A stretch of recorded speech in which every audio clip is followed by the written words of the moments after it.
தினமொரு வசனம்.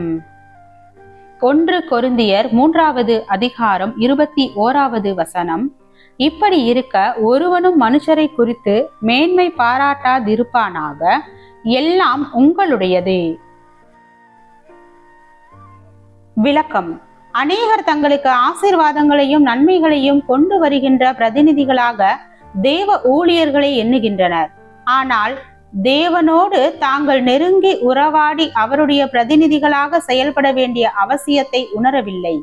தேவனை நன்கு அறிந்து கொள்கின்ற வாய்ப்பை பெற்ற மக்கள் தங்கள் வாழ்வின் தேவைகளுக்காகவும் பிரச்சனைகளுக்காகவும் தேவனை நோக்கி செல்லாமலும், தேவனிடம் மன்றாடாமலும், தேவ ஊழியர்களிடம் தேவனை நோக்கி போனால் நல்லது நடக்கும் என்று நம்பி அவர்களை நோக்கி ஓடுதல் ஒரு விக்கிரக ஆராதனை செயலே.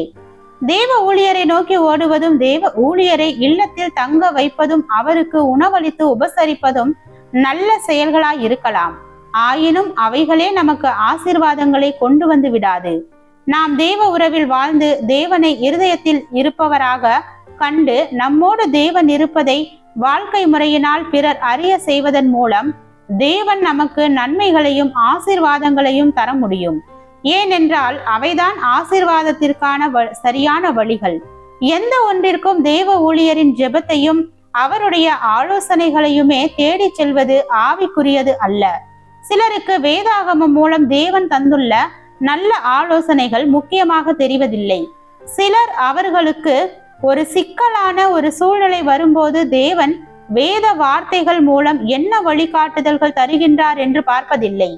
சில நேரங்களில் தாங்கள் தொடர்பு வைத்துள்ள தேவ ஊழியரை விட வேறு யார் எவ்வளவு நல்ல ஆலோசனை தந்தாலும் அதனை அவர்களின் மனம் ஏற்பதில்லை.